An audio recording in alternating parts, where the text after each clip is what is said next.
Hi ladies, welcome back to my channel. It's Manisha here. So today I thought it'd be quite nice just to do a really basic video, just talk about stampers. This is just a snippet of the ones I've got. I've got quite a few, and I mean I've been nail stamping now for about 4 years.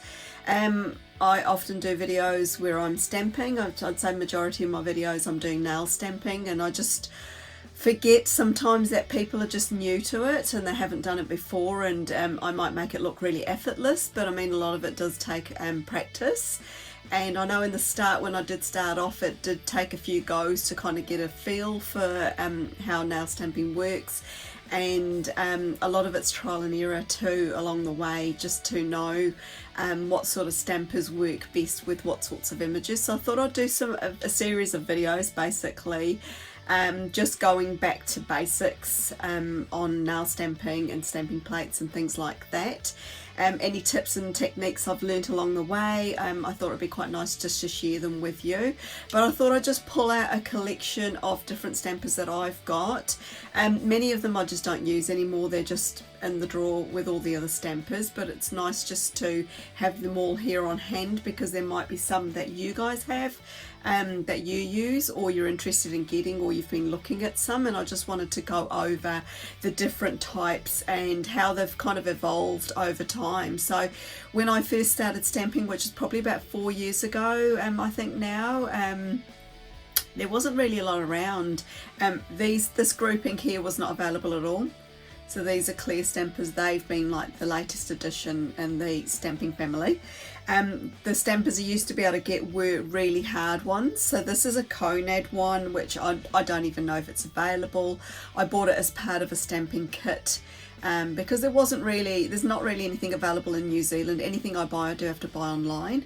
And I think I might have been on holiday in Australia, and I just came across a market stall, and he happened to be selling a few stamping plates, and there was like a little kit and it had this Conad one in it. So it's very hard, it's very firm, it's a double-ended one, and it's not sticky or anything like that.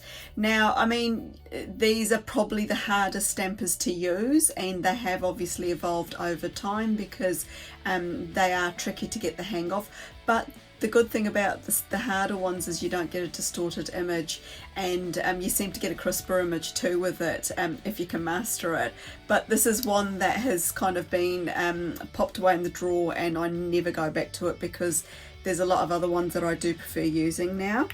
Next up, I've got a couple from Moyu London. So these are ones that I got quite early on. Now these are ones that have evolved kind of from the Conad one, in that they've got a bit of a sticky surface, so it makes it great for picking up an image, especially plates that might not be as well etched as some of the other ones. If they're not as deeply etched, there's not a lot of polish there to pick up, so having a sticky stamper, you know, allows you to pick up the whole image without any missing parts. Now this is quite a handy one. I do pull this one out quite a lot to use, and quite often I'll use it when I don't need to worry about where I'm placing the image on my nails, because the other flip side of these is that they're great, they do pick up the whole image, but you can't see where you're stamping it. And you know, like in the old days, we used to get really good at getting the placement right, and you kind of line it up with your nail like this, and you'd roll it across and hope like mad that it was centered. So you know, stampers since here have evolved, and you know, you can see through them, they're clear, and they've eliminated that problem of knowing where you're actually stamping the image onto your nail.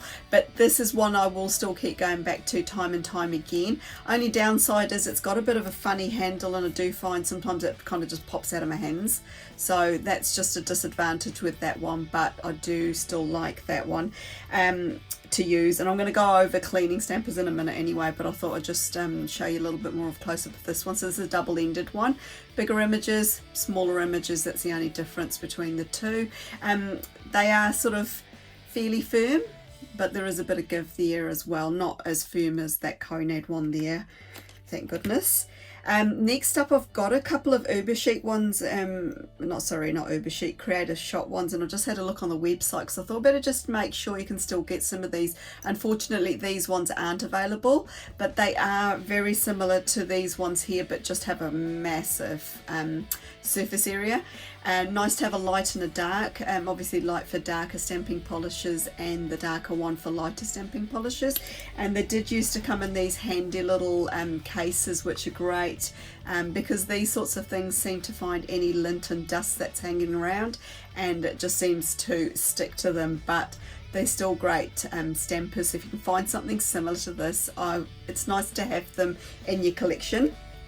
Now another one similar is this one here, which is from Born Pretty store, and like the other ones, it is a sticky one. It's got the nice dome head and it makes it really great if you've got quite curved nails, which I have. They kind of curve that way and they curve that way too, so this kind of hugs your nail and you can get that whole image on there quite easily. So I do like to use these sorts of stampers because they've got that quality to them. Now I've had a look, there is a very similar one to this still available on Born Pretty's website. I think one's got a white head and one's got a red head, and it might be in a pack of like a mixed pack, so you have to buy kind of the whole set.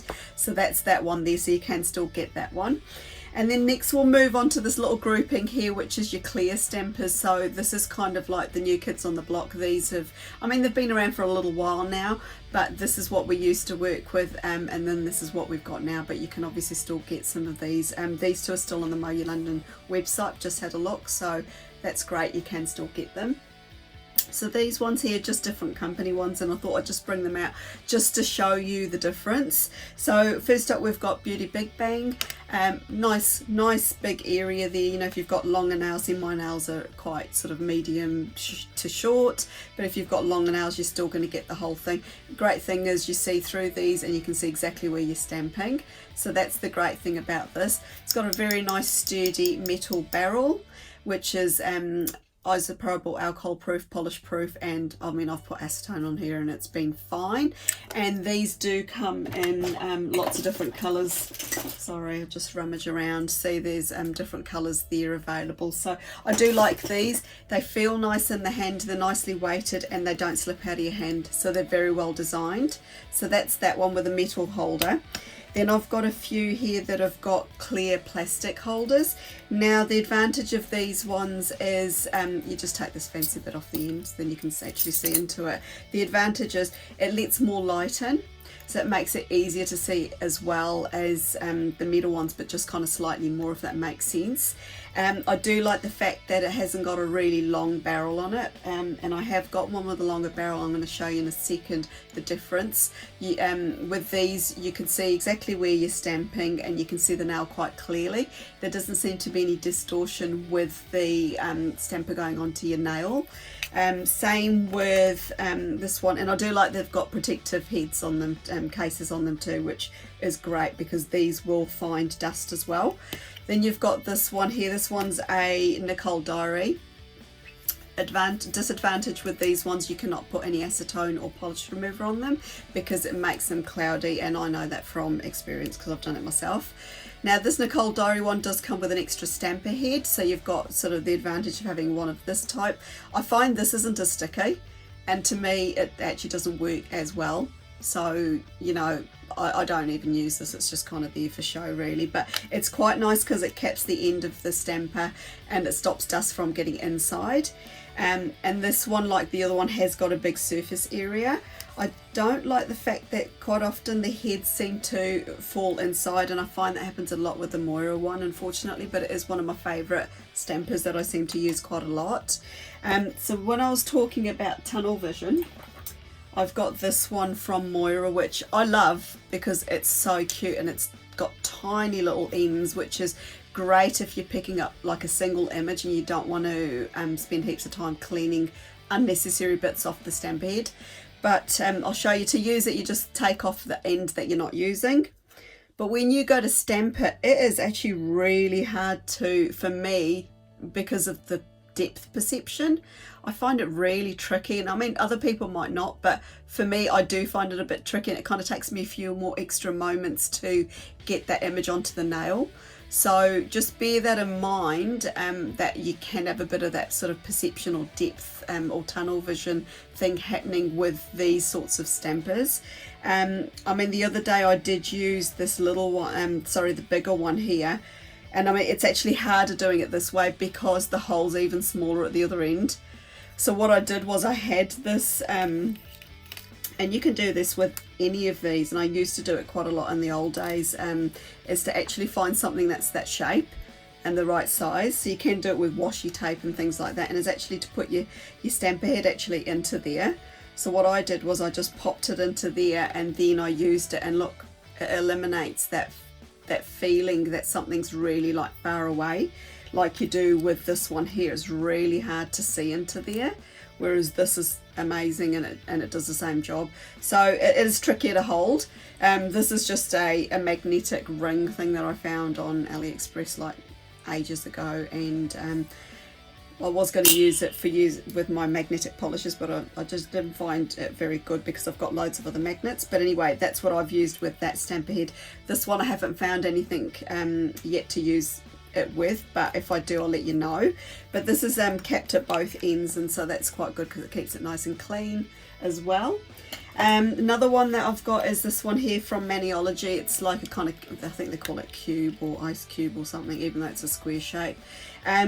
To be honest with you, I don't like the stamper head very much. I don't feel like it's not sticky enough, and it doesn't seem to pick up the images, but other people might love this and have lots of success with it. But I will use these in another video. I'm going to sort of show you different ways on how you can use them and to get the best out of your stampers too, so I'll do that as a separate video. But anyway, I just thought I'd show you this. Quite handy because it's got the cap on the end, keeps it nice and clean, and it is easy to grip, this one. So that's that one there. And then a while back, Born Pretty brought out these beautiful sort of holographic ones. They look amazing, and sort of similar size to this one here, but it's got the advantage of having a clear head. Now I don't know how many people have used these, but I tried using it, and I actually find it very annoying because of the fact that it sort of quite, you know, like closes up at the end, so it makes it quite dark and gives you less space to look through it. And plus with all the hollow, it actually makes it really hard to see the image in your nail. So it's pretty to look at, but I don't think it's very practical. But anyway, that's my view. Somebody else out there might think this is their favorite stamper, and I think it's really nice to look at. And I paid for this. I didn't get it for a review or anything like that, and I've actually not really used it. I tried using it, but I was like, yeah, this is just driving me crazy. And plus, when I do my nail art, I share the videos, and so you guys at home would find that really hard to see what I'm actually doing there. So this one has been tucked away into the drawer and not really used these days, and I think it didn't really pick up the image that well either. So anyway, now cleaning stampers, I would be using a lint remover. So this is just something you can buy from bargain shops, and they are cheap as chips. Just use that and kind of go like that over your stamper head, and it will pick up any fluff or dust or glitter or anything like that. Any bits of the image that you don't want to stamp onto your nails, you can just use that to pick it up. If you haven't got that, just good old sticky tape. So I've got like my roll of sellotape here, and you can just break a little bit of that off, and don't munch it up like I just did. But anyway, that's fine for picking up, you know, bits off your stamper and keeping it clean. Don't use any polish remover or acetone on those, because you will wreck the heads eventually. It just kind of eats away, or it makes them cloudy like that one has there. And so yeah, just a really brief video, and I will go into more depth as my other videos progress, and just share more information with you. If you've got any questions, obviously just leave them for me down below. I'm happy to share any knowledge that I have, any tips and tricks. I will, you know, pass that information on to you, and hopefully I can help with any questions that you might have. So if you've enjoyed what you've seen today, I invite you to subscribe to my channel. It is free to do so, and hopefully I'll see you in the next one. Bye for now.